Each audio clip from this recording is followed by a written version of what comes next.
This story takes place in high school, although not much actually happened there. The city had 3 elementary schools that offered kindergarten through 5th grade, 2 high schools in which students could study from 6th to 8th grade. There was only one high school that offered grades 9 through 12, so when I went to 9th grade, I saw a ton of kids I'd never seen before, and one of them was Nancy Wilder. I don't know if you remember what it was like when you saw your first love, or what you hoped would be your first love, and hopefully your only one, but I immediately belonged to Nancy. Every lesson we had together, I sat as close to her as possible and followed her around like a lost puppy. I tried to persuade her to sit with me in the dining room during lunch and invited her for every after-school event that was held. I pretty much made a fool of myself when it came to her, and of course everyone in our class knew it and laughed about it. Unfortunately, one of the people laughing was Nancy. Somewhere in the middle of 10th grade, Nancy decided that I was no longer a joke. I, of course, thought that the reason was that she had finally realized what I knew all along, that we were made for each other. It was only much later that I learned the real reason. Because of my birthday and the school system's age requirements, I was 6 years old when I started kindergarten instead of 5, and then when I was in the middle of 6th grade, my appendix burst, causing me to miss so much school, in which I had to repeat 6th grade. As a result of these two things, I became 2 years older than the other students in the 10th grade. I was 17 compared to 15, and since I was 17, I had a driver's license, and moreover, thanks to my parents who spoiled me, I had a car. A car that gave me the freedom to go places and do things my classmates couldn't do. These thoughts had never occurred to me when Nancy sat down at my table in the school cafeteria one day and asked, "You don't like me anymore, Robbie." Like, Nancy, why do you even think otherwise? You don't ask me out anymore. I stopped asking because you always told me no. That doesn't mean I wasn't interested in you. My parents didn't let me date until I was 15, and even then my mom always told me that I was too young to be serious about any guy.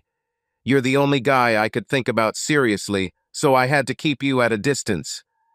Looking back, I should have known that was complete bullshit, but I was so enamored with her that the fact that she was sitting at my table talking to me made it impossible for me to even think about the lies she was telling me. I'd seen her on dates since we started our 10th date together, but it wasn't until a year later that I finally put it all aside and realized I'd been played. Anyway, let's go back to the dining room. "So what has changed?" I asked her. "I've seen you with other girls, and I finally decided that I better get off my ass and make a move before some other girl helps you build a lasting relationship. I dated a lot, but never with someone I wanted to be with permanently. Do you want to be with me? We won't know until we spend some time together, but in 6 months or a year, I don't want to look at you with a steady girlfriend and tell myself that I wish I could try to find myself in her shoes." This was the beginning. I immediately asked her out, and she said yes.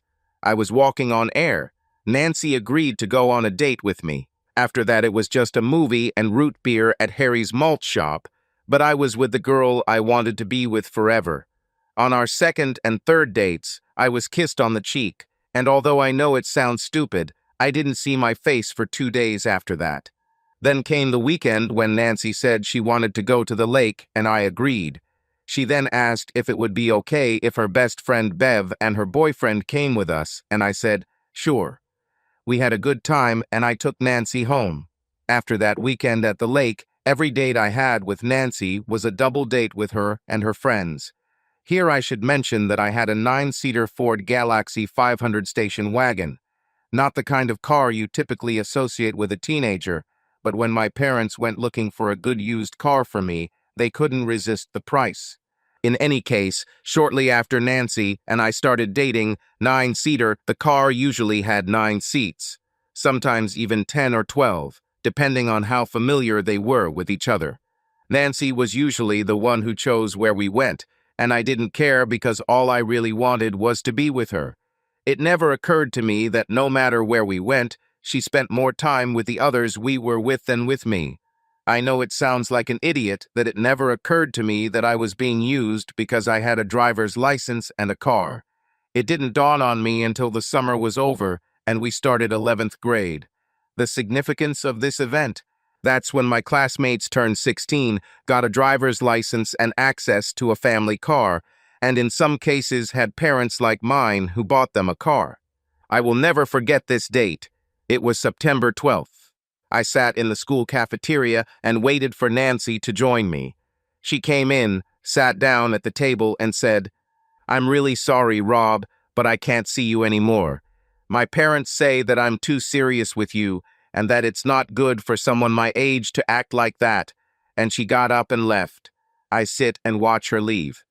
And to make matters worse, when school let out and I walked out to my car in the student parking lot, I saw Nancy getting into the car with John Woodman. She came up to him, kissed him, and they left. I noticed that the car Woodman was driving had temporary tags on it, so it was likely that he had just received it. Once they were out of sight, I thought about what I had just seen and began to remember some things I had seen over the summer that I hadn't paid much attention to. Things like Woodman were always in the group when Nancy and I went on a group date to the lake or amusement park or whatever, and Nancy seemed to spend more time with him than the rest of the group we were with.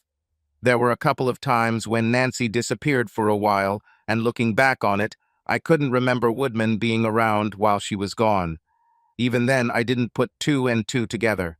I was still too attached to Nancy to see clearly what was bothering her. 2 days later, within 48 hours, two events occurred that took my blinders off. The first was a rumor that spread among my classmates that Nancy had announced that she and Woodman were now okay. This happened on Thursday. On Saturday, I was at a party at Adolph Thomas's house, and there were a lot of people smoking there. I didn't smoke, and sometimes the smell got to me, and when it did, I usually went outside to get some fresh air. It was just after 6, and when Becca Marsh and Audrey Totten came out, probably for the same reason, they didn't see me leaning against the oak tree by the fence. Normally, I would have made my presence known, but they were talking about me, so I remained quiet and motionless. Do you think there will be fireworks when Nancy and John get here? Wouldn't it be great if Rob attacked the two of them? I just can't understand it. Rob is too good a guy. Yes, it's a shame he's so clueless when it comes to Nancy. I know. I would like to have a guy who I like deeply. Do you think he already realized how much she was playing with him? That she just used him until John got his license and a car? I doubt it. I don't think he can have bad thoughts about Nancy. He's been crazy about her since 9th grade. What a waste. I don't know why he never realized what a manipulative bitch she is, but he has no idea when it comes to Nancy. Damn, how could he not know that she and John had been dating all week? From what I heard, she told him that her parents don't allow her to date during the week, and since Rob works this job part-time during the week, he'll probably never have a chance to catch them. It's a shame that he's so infatuated with Nancy. I would really like to go somewhere with him, and not just because he has a car. I know what you mean, but he was so engrossed in Nancy that he didn't even notice the rest of us. As I listened to the two of them, my feelings for Nancy died a slow death. I came out of the shadows and said, "You are absolutely right. I didn't know anything. But what I don't understand is why you guys, who are supposed to be my friends, never called me." My appearance took them by surprise and silenced them. I turned away from them and headed back into the house. I put my hand on the doorknob when Audrey shouted, "Wait, Rob." I turned to them and Audrey said, "That's because we're your friends and we've never talked to you about this. You were so enthralled to this bitch that you wouldn't believe us and would most likely shoot us and end the friendship. We all continued to hope that you would cope without our intervention." I turned and entered the house. Once inside, I saw Nancy and John arrive. I could really feel the tension in the room. Everyone must have expected me to choose this pairing, so I don't know if they were relieved or disappointed when I walked up to Dolph and said, "Great party, but I have to go. Thanks for the invitation. Meet me at school on Monday." I was halfway home before it all hit me, and I had to stop and park. I exploded and I cried my eyes out. Half an hour passed before I could bring myself to start the car and drive the rest of the way home. Since Monday at school, I've noticed that John and Nancy seem to go out of their way to avoid me. I just tuned them out and moved on with my life. I looked around and noticed that some of my classmates weren't in relationships, so I started dating. I received partial compensation as far as Nancy and Woodman were concerned. It was a Saturday in the first week of October, and the whole herd of us went out onto the lake. We hung out until the sun started to set. The weather started to get cold, and people started to leave. There was a float about 100 yards offshore, and knowing it was unlikely I would be able to make it until next summer, I swam to it, then lay on my back and just looked at the stars for a while. Returning to the beach, I found that everyone except Nancy and Woodman had left. Woodman's car was about 30 feet from mine, and as I walked up to my car, I saw them both standing there looking at him. Deflated right rear wheel. I got into the car and started it, but before I could drive off, Woodman approached me. I rolled down the window, and he said, "I have a problem, Rob. I have a flat tire and no spare tire." Before he could say anything else, I said, "Gee, John, this is too damn bad," and drove away, leaving them there in the dark, 10 miles from the nearest telephone. Over the next 15 years, I went to college, got a good job, but ended up alone. I dated a lot, I had sex quite a few times, but I never found a girl I wanted to go all the way with. That all changed when the company I worked for was bought out by a much larger corporation. Naturally, everyone began to shake, because it was well known what usually happens when one company buys another, and everyone begins to wonder how safe their work is. The transition team arrived and everything began to change. And I must say that the changes were mostly for the better. I'm sure you know how it goes. Every company usually has some dead wood, people who got where they are by kissing ass and taking credit for the work of others. We had more than our fair share, and the team must have done their homework, because by the end of the second week, the dead wood was gone. My boss was one of them, and to my surprise and many others, I was transferred to his place. After the reorganization and launch of the new computer system, we were visited by our new CEO and his entourage, and the transition team leader showed them around. I was in production talking with the shift supervisor when the group approached me. I was introduced to Mr. Coleman, his 2 vice presidents, and his personal assistant, Mrs. James.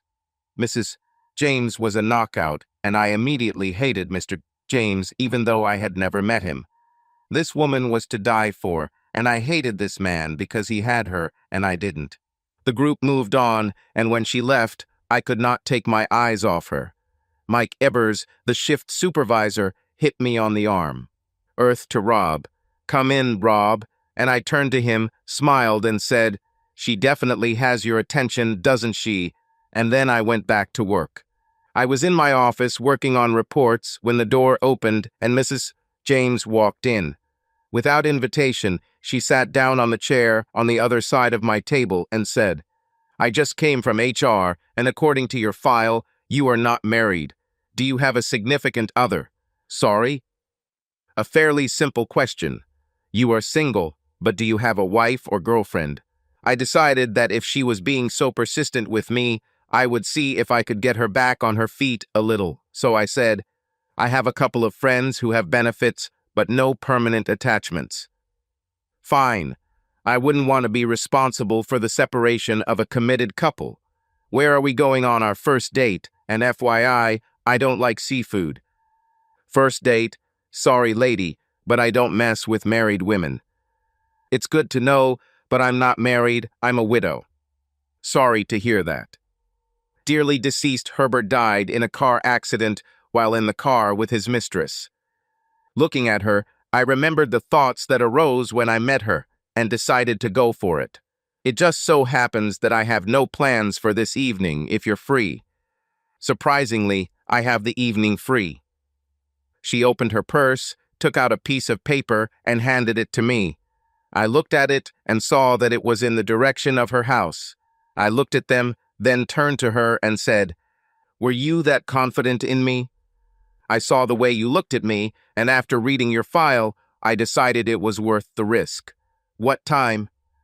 6:30 and dress more casually. Jeans or trousers will do. See you. Oh, by the way, my name is Judith, but I prefer Judy, she said, and then got up and left. As she walked to the door and I watched her gorgeous ass jiggle, I had to wonder why dear, late Hebert would play with something so pleasurable. Whatever the reason, I was captivated by Mrs. James's vision and intrigued by her unerring, get-it-done approach, and I just had to see where things could go. I was impressed with the house and the area when I picked Judy up at 6. Between the two of them, Herb and Judy must have been very well compensated for their labor in their jobs. The woman looked like sex personified in her levis and low-cut top. The top was tied in a knot just below her breasts, and the jewel in her navel drew attention to her flat stomach. She was barefoot when she invited me in, and she led me into the living room and pointed to the sofa, and I walked over to it and sat down. She said, "I was waiting for you to get here before I decided which one to wear." She reached into her bag on the coffee table and pulled out a tennis shoe and strappy high heels. In truth, tennis shoes would have been better for what I criticized so much, but high heels have always turned me on, so I smiled and said, "Heels." She laughed and said, "For some reason I thought it would happen." She sat down, put on her heels, then stood up and slowly turned around in front of me. Good enough to go out in public. Good enough that if we knew each other much better, we wouldn't even leave the house. She laughed, gave me a megawatt smile and said, "Okay, this is exactly the image I was looking for." I took her to Bud's bar. Bud's had the best half-pounder in the state, at least in my opinion, and my plans for the evening were simple. Grab some food and drinks while we sat in a booth and talked to get to know each other better. That plan quickly died a stone's throw away from Bud's front door. "Oh, well done," Judy exclaimed. "They have pool tables." We had a tour of the ground and a few drinks, but we spent very little time sitting in a booth and talking. I've always considered myself a pretty good player at the tables, but Judy would give a professional hustler a good run for his money. She was about to kick my ass for the third time when a couple of my friends and their wives walked in. We all ended up at 2 tables pushed together, playing doubles on the pool table. After a while, we stopped playing and sat down to have a drink and talk. Although I could see that Ben, Jerry, and their wives Clara and Brenda were eager to ask questions, the conversation was general until Judy got up to go to the ladies' room. Then, in some strange ritual that we mere men will never understand, Clara and Brenda stood up to go with her. I never understood this. Guys don't get up and go to the bathroom together. The girls were barely out of sight when Ben said, "Geez, Rob, where did you find her?" And Jerry said, "I saw you in the locker room at the gym. And I know that's not true, and I have a rough idea of how much you make, so I know. That can't be true either, so how in damn did you manage to come up with something like that?" Honestly, I do not know. One day I was sitting in my office minding my own business, and she came into the room, sat down across from me and said, "I want you." I took one look and decided to give her what she wanted. "Yes, right," Ben said, and Jerry said, "I'm not drunk enough to believe it yet. She's just a woman who works at the same company as me, and this is our first date. Calling her just another woman is like calling the Hope Diamond another stone. If you let her go, I'll leave Clara and go after her myself." I knew Ben was full of crap because Clara had him wrapped around her little finger, but this conversation really reminded me of something that had been on my mind ever since Judy came into my office. I've never been one to pretend to be something I'm not. I'm just an average guy. Average in everything. In short, there's nothing special about me, whereas Judy certainly is, so the question becomes, why me? Why did she attack me? It really didn't make any sense to me. The girls returned to the table and Clara said, "Sorry it took so long, but it took a while to make plans." "What are your plans?" Ben asked. In fact, there were several plans. The first is a barbecue we're having on Sunday to introduce Judy to all our friends. This will be followed by a couple of parties, the timing of which we're not entirely sure of yet. I looked from Judy to Clara and then back to Judy, and she gave me the same megawatt smile she gave me earlier at her house. Turns out I was planning on barbecuing, and if I want to keep seeing that smile, I better keep my mouth shut and stick to the program. I also noticed the looks Clara and Brenda were giving me. I guess I couldn't decipher it. I looked at my watch, saw the time, and said, I hate partying, but I have a work day tomorrow, and I need to go home and get some sleep. I hate to tell you this, buddy, Jerry said, but sleep won't do you any good. I don't know about that, Judy said. After all, beauty is in the eye of the beholder. Brenda laughed and said, Amen.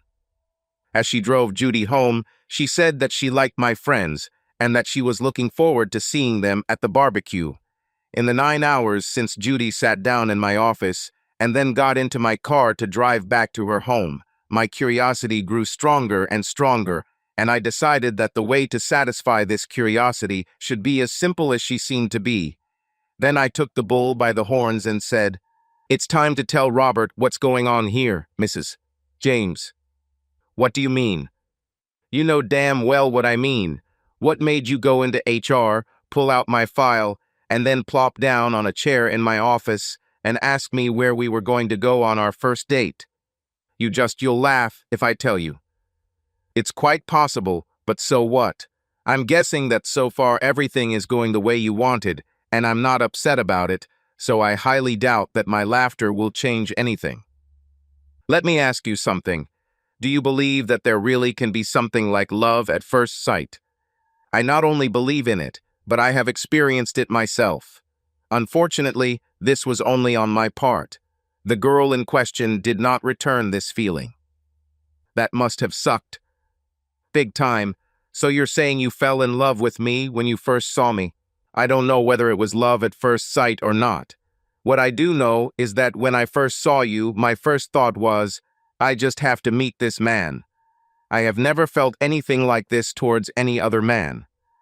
Even with my deceased, unmourned husband when we first met, one of my character traits is to go after what I want, so I came for you.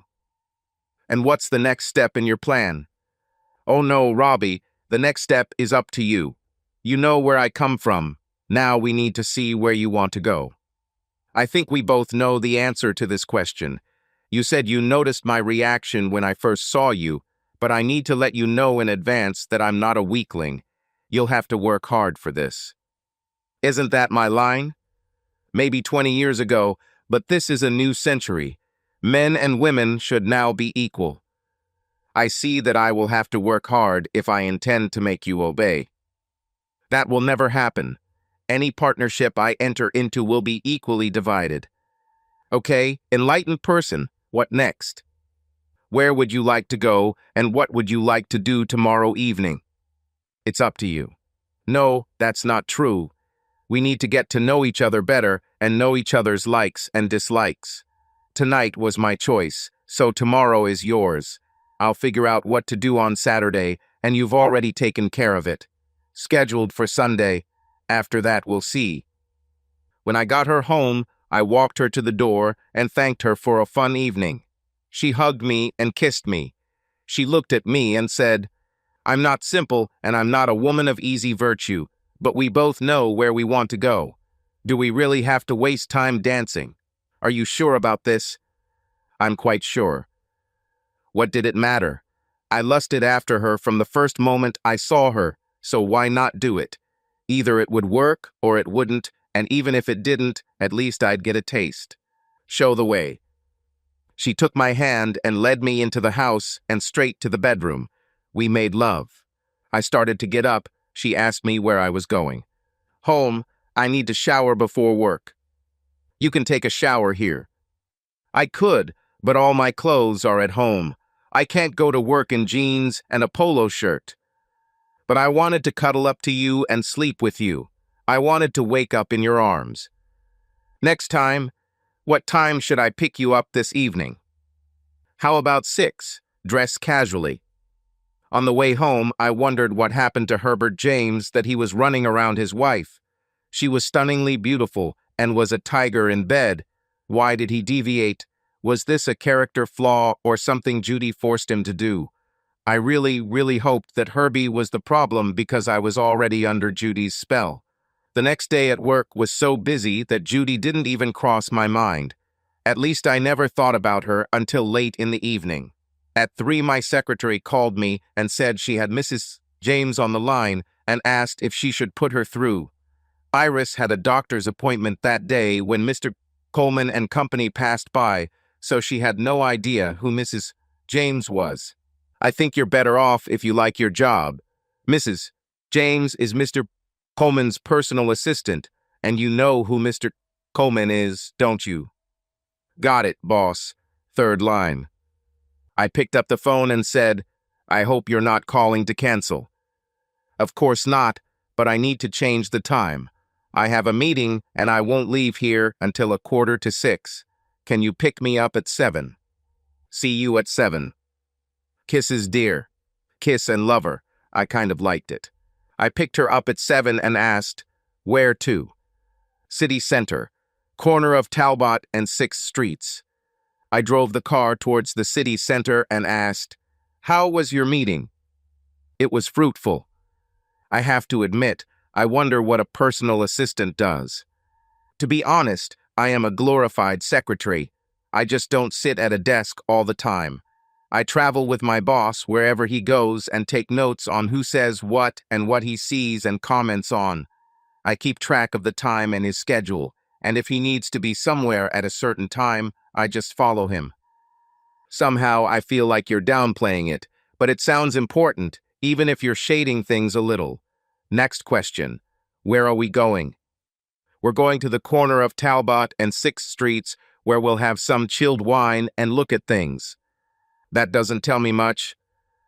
You were the one who said that we need to get to know each other better. I just want to see your reaction when we get to where I'm taking you. When we got to Talbot and 6th Streets, I followed her to the Ashland Art Gallery. Entering the door, she said, the girl I know from the gym where I train is an artist, and she has a show here this weekend. I wanted to come and offer some support. Before I could say anything, a very attractive redhead walked into the room, saw me and screamed, Rob, and then she ran up to me, hugged me, and kissed me on the cheek. I returned the hug. I didn't know you were coming. I didn't know either until my partner walked me through the door. Apparently, in her haste to greet me, she did not pay attention to my companion. She looked at Judy, and her eyes widened. Judy? She looked from Judy to me, and then back to Judy. Do you know Rob? I'm trying to get to know him better. I think I can trust that you know him. Mel and I went to school together, I said. I take it Mel is the artist we came to. Mel said, I'll meet you later, but right now I need to chat, and walked up to the couple who had just walked through the door. Did you go to school together? Not really. We went to the same college at the same time, but we didn't take classes together. Then how did you meet? I needed money, and there was a notice on the notice board that the art department needed a couple of male models, so I signed up. That's where I met Mel. Is this an old flame I have to worry about? Not at all. She's just a friend, and it was true. Last I knew, she was engaged. This was also true. Our relationship with friends on benefits ended when Mel told me she had met someone she thought she could go a long way with. Judy and I walked around and looked at the art on the walls and easels. Suddenly, Judy stopped, looked at the photo, and said, It's you. I looked at it, and indeed it was me in the picture. The title of the painting was Nude at Repose, and it was essentially a version of Amedeo Modigliani's famous reclining nude with a male figure instead of a female one. Has she seen you naked? Along with 17 other art students. I'm jealous. At that moment, Mel came up and said, Do you like my favorite model? Judy giggled and asked, How much? I have the perfect place to hang it. Sorry, friend, but it's not for sale. I only show him at shows because I often have to double him using my husband or boyfriend instead of Rob. This is a good source of income. Some woman came and took Mel and they left, and when Mel left, Judy looked at me and said, "My feminine instincts tell me that she won't sell this because of a personal attachment to the painting or maybe to the model." No, as far as I understand, this was many years ago and in the past. And it was. Mel and I dated for a few years, but we both realized that the only place we were compatible was in the bed, and that outside of being with friends and being in profitable relationships, we weren't going anywhere. From the gallery, we went to Duke's Steakhouse for dinner, and then, since neither of us had work the next day, we went to the pit for drinks and dancing. When I drove her home and walked her to the door, she put the key in the lock and then turned around, hugged me, and kissed me. She said, "Ready to repeat last night?" I looked into her eyes and realized that I would not let her go. I was with her, and I needed to make sure that she wanted to keep me. I smiled and said, "Still would." Over breakfast, she said, "I've already had a big wedding and all the fuss that goes with it, and I'd rather not do it all again, unless that's the route you want to go." This took me by surprise, and I said, "Are you speaking too prematurely? We don't even know each other that well." "True, but I know myself well enough to know what I want in a man, and I know you fit the bill. You told me that you know what it's like to feel love at first sight, so you know how I feel now. The only question now is how much time do you want to spend getting to know me better?" "I don't know. We'll just have to wait and see." Ben and Clara's BBQ was an eye-opener. As announced, all my friends were present to meet my new girl, and they all seemed fascinated by her. Marcia Bing cornered me and said, "Don't be stupid, Rob. Lock her up until you lose her." Ben and Jerry pulled me aside about an hour into the affair, and Ben asked, "When's the bachelor party?" "What the hell are you talking about?" "Remember that evening when we met you at Bud's, when Clara told us about the barbecue and a couple of parties that hadn't been decided yet?" "Yes, I remember. Judy told the girls in the bathroom that she would marry you as soon as she could get you to pull your head out of your ass and propose. They were talking about your bachelor party and Judy's wedding party." It didn't take long. 3 weeks later, I gave up the fight. I gave in on Sunday, and she said, "What does Friday sound like? We will get our license and blood tests done tomorrow, and the 3-day waiting period will end on Thursday and Friday. We can do that at City Hall." "Sounds good. There's only one thing left to do. And this will happen. This is a little old-fashioned, but you need to ask Daddy for my hand in marriage." "You're kidding, right? Do I need to go to a man I don't know yet and ask him for permission to marry you?" "Don't worry, darling. Dad is a cat. I already told him that I will marry you. It's just a formality, baby." "Well, if I have to, I think I can do it." "Fine. We'll have dinner with him tomorrow." "Have you really thought this through? What if your father doesn't like me when he sees me? What if he doesn't like what he sees so much that he tries to get you to kick me to the curb?" "Never, my love. I have you and I will keep you. You are my man forever." I met Judy at the City Hall on Monday, and we applied for a license. Then we went to the clinic to get blood tests, after which we went to my place and abandoned her car. On the way to Mario's restaurant, I told her that I was a little nervous about meeting her father. "I'm not particularly nervous about meeting him, but what if he doesn't like me? What if he refuses? If he says no, we will still get married. As I said, this is just a formality. Dad knows me, and he knows very well that I am going to become your wife. Even if he hates you at first sight, he'll suck if he doesn't. He'll lose me, and he knows it. And I already told him I'll be yours for the rest of our lives, as far as I'm concerned." We got to the restaurant and took a table in the back. We ordered drinks, and I admit I was a little nervous waiting for her dad to show up. I had to wonder what he thought about his only child telling him she was going to marry a man she had known for less than a month. Judy snapped me out of my thoughts when she said, "Dad is here." I looked at the door and then looked back at Judy with a confused look on her face. James Coleman headed towards our table, the man whose corporation I worked for. Judy looked at me and smiled. "Dad already knows who you are, so you're not a surprise to him." "Well, he's a fucking surprise for me. I said in an annoyed tone. Her smile faded a little, but before another word could be said, her father was already sitting at our table. I stood up, extended my hand to him, and shook it, and he said, "Do you mind if I call you Rob? I've heard so much about you lately that I feel like I already know you." "Not at all, sir. Judging by the expression on your face, the princess didn't warn you." "Princess? My favorite name for my daughter." "You're right, sir. She didn't prepare me for this at all." "Drop that word, sir, son. Call me Jim." I looked at Judy and said in a slightly sarcastic tone, "You need to do something, princess. I had to wait until I was sure I had you hooked before letting you meet Daddy. I didn't mean to scare you away." Then it came out. Judy was not her father's personal assistant. She was his stunt double. She performed the duties of a personal assistant, but her real function was to learn everything about the business so that when the time came, she could step in and take the reins. Judy's father and I got along well, and after the orientation dinner, we saw each other frequently over the next 3 days. Oh, I officially asked him for my daughter's hand in marriage, and he agreed with a laugh. Once the formalities were over and I knew who Dad was, things got a little confusing as we discussed a few things leading up to Friday's wedding at City Hall. For example, when I categorically refused to take a position in the company that was more suitable for the wife of the boss's daughter. I absolutely said no. I was getting promotions based on my performance, and Jim laughed and said, "Judy told me that would be your answer."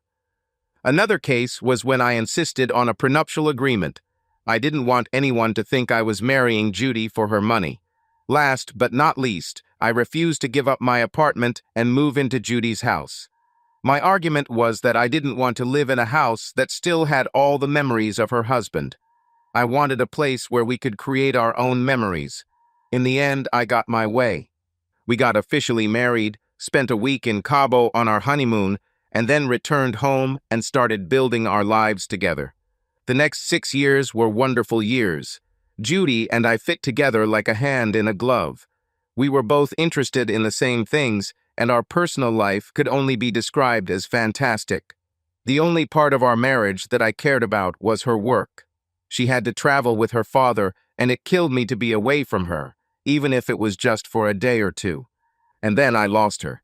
She and her father flew to Dallas to negotiate the contract, and on the way back, the charter plane disappeared from the radar screen.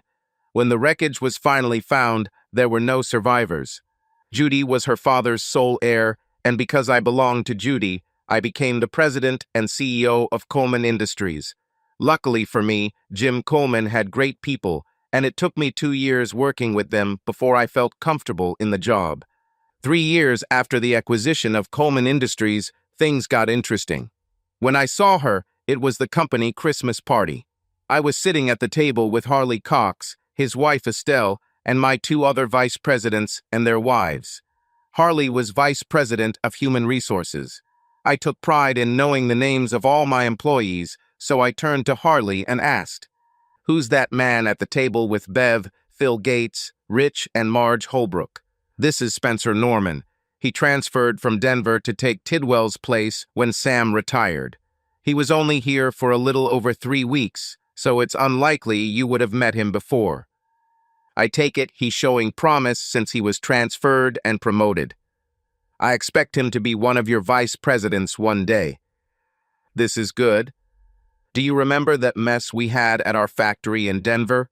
You told me that this needs to be taken care of or you will write off the plant, so I said Vane do the needful. He appointed Norman as manager, and within 3 months his production was running like a Swiss watch. When I asked Tidwell for a list of people he could recommend as his replacement, there was only one name on the list he gave me, Spencer Norman. After the meal, the almost obligatory speeches, and while the group was gathering, I walked around and socialized. I stopped at Bev and Phil's table and wished them happy holidays, then turned to Norman and said, "I don't believe I met you." Phil introduced us, and Norman said, "And this is my wife, Nancy." I looked at her and didn't smile as I said, "It's been a long time, Nancy." "How much time has passed?" 12 or 13 years old. She didn't smile either when she said, approximately. I was told that the group is quite good, so you will all enjoy the evening, and I left them to visit with the others.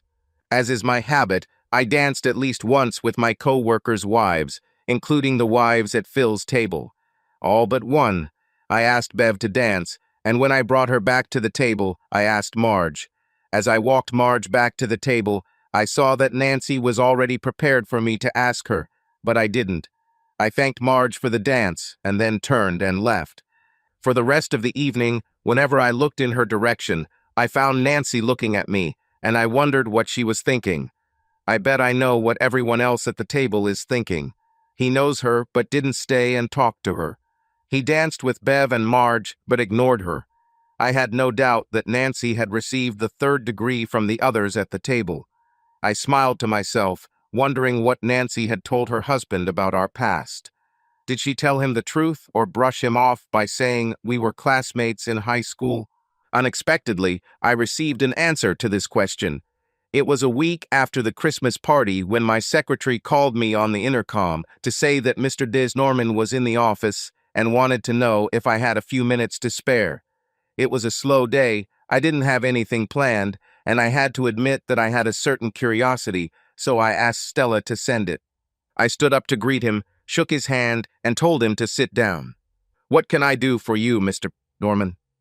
You can reassure me about my future here, or lack thereof. I'm sorry. Your attitude towards my wife at the party was a little cold, and it caught my attention, so I naturally asked her about it. It took a while to get it out of her, but I finally got the whole story. I'm human enough to worry about whether your animosity toward Nancy will affect my chances of advancement here at Coleman. Mr. Norman, may I call you Spencer? I prefer Spence. Okay, Spence, that's it. Meeting Nancy brought back long-buried memories, but any feelings I have for Nancy are personal and in no way related to Coleman Industries. All my employees are judged on their merits. You are doing your job. Work to the best of your ability, and that is what is taken into account when it comes to career advancement. All decisions here are based solely on what's best for the company. I knew that when he left my office, he still had doubts, but that was just a human opinion. But I, too, was human, and I could only hope that his doubts would cause a little disturbance in Norman's house. I wouldn't mind at all if he took it out on Nancy when what he wanted or hoped for didn't happen. Was I an asshole? I bet I was like that. I owed that bitch for what she did to me. I never expected to get my payback, but the gods must love me because they placed it where I could get to it. Over the next 2 years, I saw Spencer and Nancy a dozen times at various company social events and went out of my way to avoid Nancy while socializing with everyone else at the event.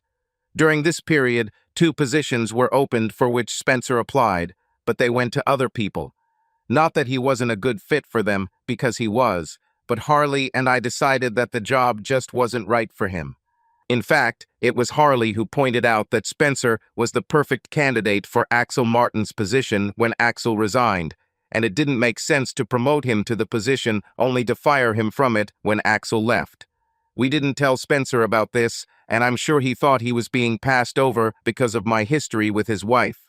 I smiled as I imagined how he might have felt about Nancy if he hadn't gotten the promotion he thought he should have gotten. However, he received promotions and bonuses that prevented him from running away and going elsewhere. A month passed after he didn't get the latest revelation when we had a company picnic. Spence and Nancy were there, and as usual, I ignored Nancy while interacting with everyone else. 2 hours into the event, I had to go to the bathroom, and when I came out, I found Nancy waiting for me. She got straight to the point. Why are you criticizing what I did to my husband? He hasn't done anything to you to deserve what you're doing to him. Even though it wasn't true, I couldn't help but say, how else can I get payback for what you did to me in high school? You have no idea how much you hurt me. For God's sake, Robert, grow up. This was years ago, and we were both dumb teenagers. Didn't you ever do anything stupid back then? I'm sure I did, but I never intentionally hurt anyone. On the other hand, you knew how I felt about you, and you led me to know full well that you were going to kick me to the curb as soon as I could be useful. It wasn't stupid, Nancy, it was just rude, and I didn't deserve it. I left her with a smile on my face. For her to approach me like that, there must have been some undercurrents in her personal life, caused by comments her husband made to her when he didn't get the promotion he thought he should have gotten. Fast forward to the office Christmas party. There were rumors that Axel Martin would retire at the end of the year, and there were rumors about who would be promoted to fill his vacancy. Spencer Norman and Andy Baxter were rumored to be the choices, with Bill Newbert a distant third. Halfway through the party, Nancy was again waiting for me when I came out of the bathroom. Before she could say anything, I said, "We must stop such meetings, Nancy. It might spark conversations." She didn't catch the humor and asked, "Can you spare a few minutes of your time, alone?" I said, "I guess," and led her down the hall into the storage room. Once inside, I said, "This is as private as can be at this point. What happened? What can I do to help you decide that my husband should get Axel's position?" I smiled and said, "How far are you willing to go?" "As much as I have to." "Really?" "Yes, Rob. Justice. What if I said I wanted what you pushed me to want and what I would get when we dated? I expected you to say this, and I am ready to do it." I didn't bother to question her motivation. I just assumed that her husband would be angry at her if he didn't get approval, and she didn't want that to happen. On the other hand, perhaps she loved him enough to make the sacrifice. I didn't know why she made this offer. I just looked at it as a gift from the gods. It was Friday night, so I said, "Take a weekend to think about whether you really want to do this seriously. Call me on Monday and let me know." "I don't have to think about it. I've already decided to do it." I gave her my cell phone number, and we went back to the party. I spent the weekend wondering if she would actually call me on Monday and tell me she was following through. I doubted it. This doubt was dispelled when she called me at 9 in the morning on Monday. "I really didn't think you'd call. I told you that my decision has already been made. How do you want to do it? I can leave work whenever I want, and I figure since you're the boss, you can." "I agree." "Do you have a cell phone?" "Yes." "Give me the number. I'll set it up and call you back." She gave me her number, and when she hung up, I called the downtown Hilton and booked room 502 for noon the next day. I called Nancy back and gave her the information. "They are waiting for you, so get the key from the front desk and go to your room." I highly doubted that Nancy remembered or even knew that 502 was the numeric part of the license plate on my old Ford. I wondered how long she would wait in this room before calling me and asking where I was. She showed much more patience than I would have shown. They called me only at 3:15. "Where are you?" "In my office." "Why?" "Because I'm not an asshole, Nancy. I don't sleep with other people's wives," and I hung up. The decision to appoint Spencer to Axel's position was made several months ago, and he will be informed of this before leaving the office this afternoon.